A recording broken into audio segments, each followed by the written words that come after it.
Welcome back. The share of price reductions right now is at all-time record highs.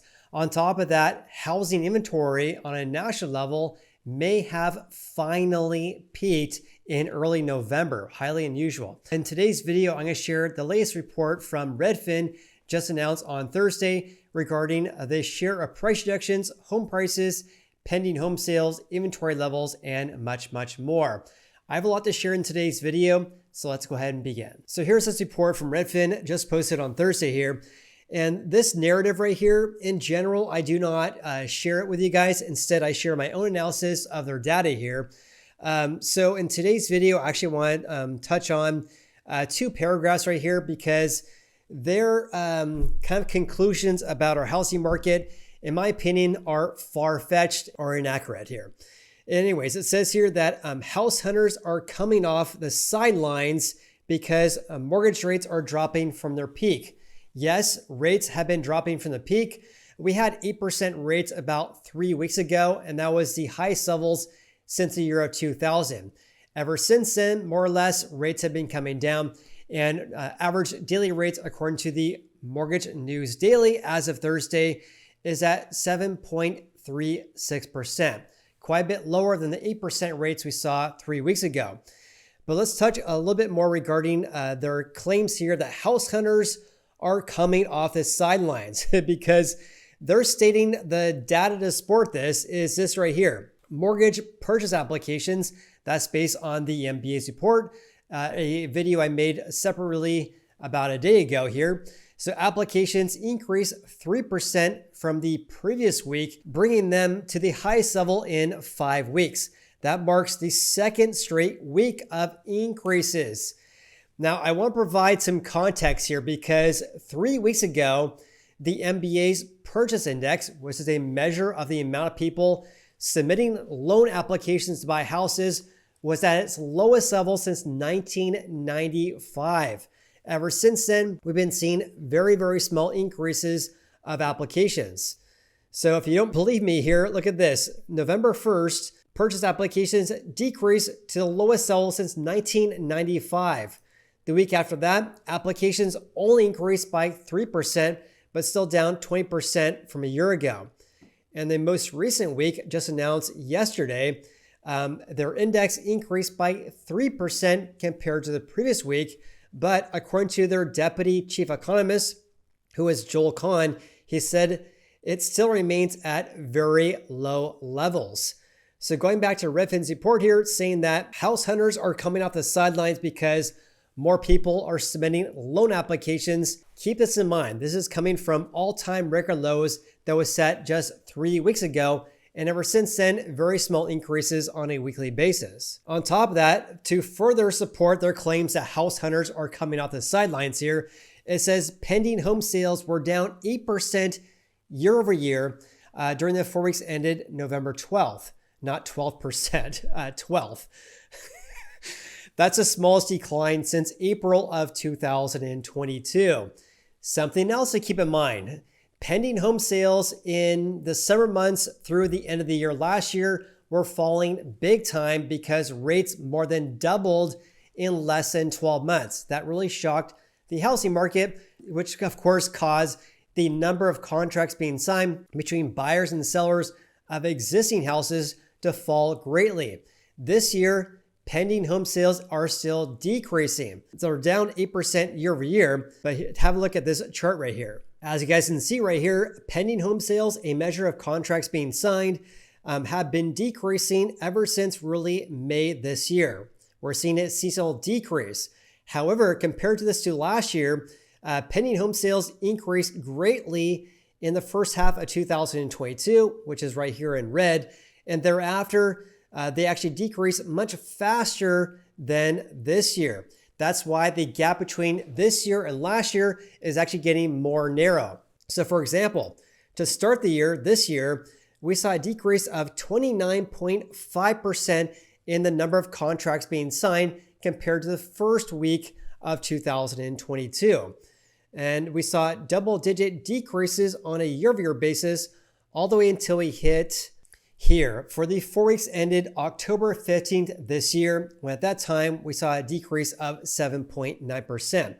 So when Redfin says here that pending home sales decreased by 8% year over year, that was one of the smallest declines since April 2022. A conclusion we cannot make is that house hunters are coming off the sidelines and home buying demand is increasing, because we're seeing a smaller decrease compared to last year regarding the amount of contracts being signed. And again, the reality of what's happening right now is that pendings were falling much faster in the second half this year compared to this year. And that's why we saw the smallest decrease since April of 2022. And in fact, when we look at the most recent chart, according to Redfin here, for the 4 weeks ended November 12th here, you can see here that pending home sales are still decreasing and have been decreasing at a fairly substantial clip ever since September this year. It's still below last year's levels and also well below levels in 2021 as well as 2020. In any case, let's move on and talk about the supply side as well. Something else I do not agree with them, respectively. New listings of houses for sale. So newly listed houses increased 3% from a year earlier, the biggest increase in 2 years, and just a second increase on a year-over-year basis since July of 2022. The first was last week. The number of houses for sale, or house inventory, is near its highest level since the start of the year. There's a variety of reasons why homeowners are putting their houses on the market, such as noticing the small uptick in home buying demand. What are they talking about? Pending home sales are still decreasing. Anyways, some are worried home prices are going to decline if they wait longer, and others are ready to give up their low rate after realizing rates are unlikely to drop back to pre-pandemic era anytime soon. So regarding this, again, to provide some perspective here, we're talking about year-over-year decreases or year-over-year increases, a gain of 3%. Again, what happened last year? Rates more than doubled in a span of less than 12 months, and that shocked the housing market on the supply side as well as demand side. So because rates increased so much last year, that caused a huge pullback in the number of people deciding to list their house for sale. So new listings were falling greatly this year. New listings are still decreasing, but not decreasing the same rate we saw last year. And that's why we're up compared to 1 year ago. When I read this paragraph, and leave me a comment below with your thoughts regarding this. When I read this paragraph, it implied that new listings were increasing. Home buyers were taking advantage of these, what did it say here? That they were noticing a small uptick in home buying demand. Now, don't take my word for it though, because here is an actual chart looking at the number of new listings. What do you guys see here? Ever since July last year, which is in red, new listings basically fell off the map here and fell greatly.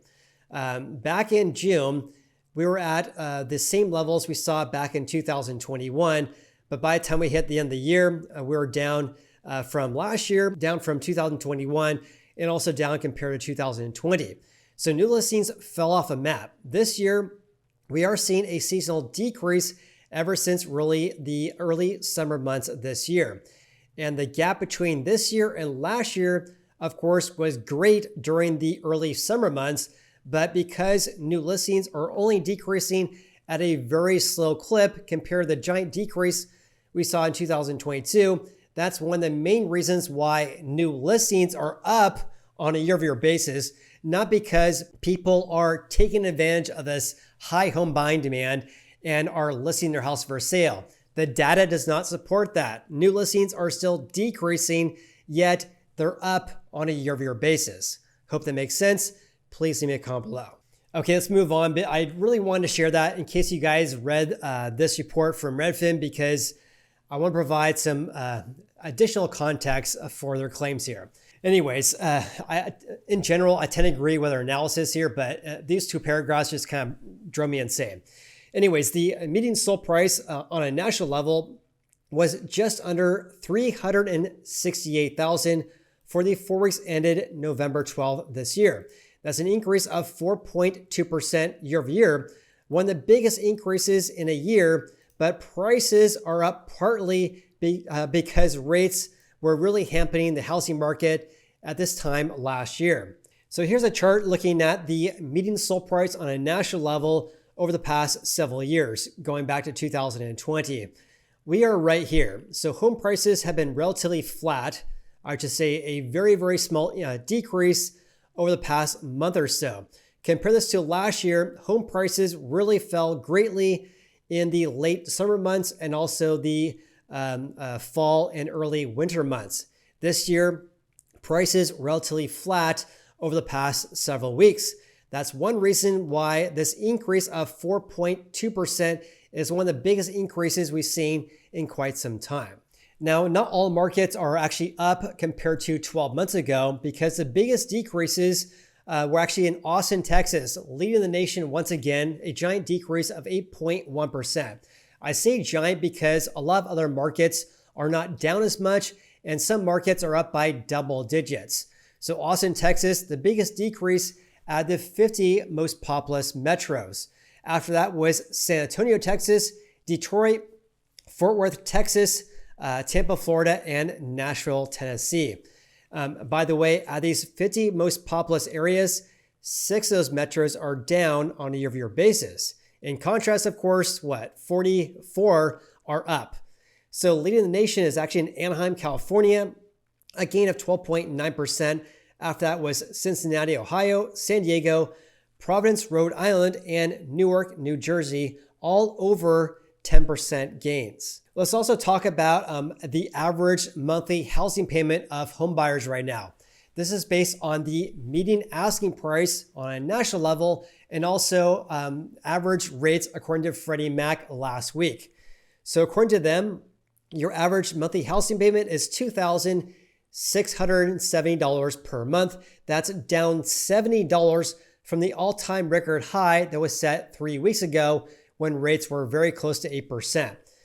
They mentioned here that they're using a 7.5% rate. That was actually the rate according to Freddie Mac 1 week ago. But today, on November 16th, they reported that rates decreased to 7.44% for the average 30-year fix for people with exceptional credit. This marks the third consecutive week in which rates have decreased on a national level, according to Freddie Mac. As of today as well, according to the Mortgage News Daily, the daily rate is at 7.36%. This is up from the 6.64% rate we saw 1 year ago. So rates have increased by 0.72 percentage points, or up by 72 basis points. Something to keep in mind, though, is that 7.36%, this is actually a 2-month low, believe it or not, because the last time rates were this low was way back right there, September 20th this year. So we went from 23-year highs for rates as of October 19th, 1 month ago, and now we're at a 2-month low regarding rates right now. So quite the volatile housing market we're having right now.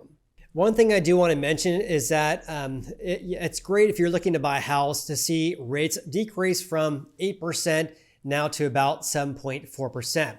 However, though, home prices have not caught up to these high rates though. As I shared, home sold prices are relatively flat over the past 1 month. So it does provide some reprieve to home buyers, but in my opinion, in order to get to a more affordable housing market, we also need to see home prices decrease as well in order to make housing not to be at all-time record lows for housing affordability. Okay, let's change gears slightly here and talk about pending home sales versus new listings and active listings or housing inventory. As I described, pending home sales decreased 8% year over year. But again, that's mostly due to the fact that pending home sales were falling much faster last year compared to this year. That's why we're only down by single digits right now. In regards to new listings, that increased 3.3%. And that marks the second year-over-year increase since July of 2022. It says here, the increase is partly due to new listings were falling at a much faster clip than this time last year. Whereas above here, it says that some sellers are noticing a small uptick in home buying demand and worried about prices declining further. That's a joke. Anyways, active listings also saw the smallest decrease on a year-over-year basis ever since July, close to the highest level since the start of 2023. Let's first look at new listings, which is right here. Again, new listings are still decreasing, not increasing, but not decreasing the same rate we saw last year. Meanwhile, active listings, this is the number of houses for sale or housing inventory, is down by 8.7% compared to last year, but up compared to 2021. So active listings is still increasing right here, but this week could mark the peak, or I should say last week could have marked the peak regarding housing inventory, because last week it decreased slightly from last week. Now this is highly unusual, as I mentioned in previous videos, because inventory levels tend to peak in the late summer months and not in early November. Of course, I'll definitely keep you posted, because I would imagine this number, or the amount of houses for sale, should start decreasing further as we approach the holidays and in December. Also, speaking of housing inventory, the month supply right now is at 3.7 months, the highest level since April this year. We're seeing a seasonal uptick of housing supply here. What else do I want to share here? Let's have a look at days in the market, because right now it's taking 34 days to sell a house. That's a little bit faster compared to 2022 here in red, and also faster compared to 2020, but houses still taking longer to sell compared to 2021.